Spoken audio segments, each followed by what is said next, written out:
Surgery করে slim হয়ে গেলেন Dhallywood queen Apu Biswas.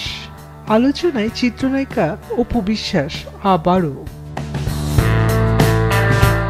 Hit cinema উপহার না দিলেও বেশিরভাগ সময়ই তিনি আলোচনায় থাকছেন নিজের ব্যক্তিগত জীবন নিয়ে।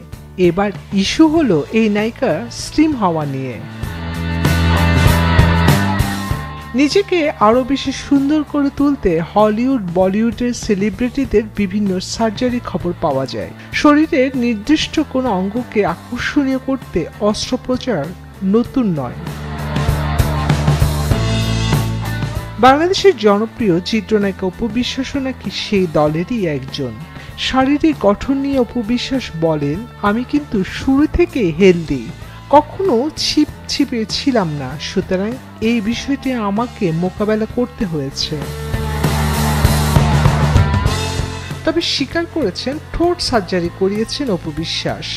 তিনি বলেন, আমার সামনের দাঁতটা বাঁকা, আমাকে সার্জারি করাতেই হতো, তা না হলে আমার দাঁতটাকে সোজা করতাম কি করে। Slim fit sexy look net দুনিয়া ভাইরাল ছবিগুলো দর্শকদের মনে বেশ দোলা দিচ্ছে।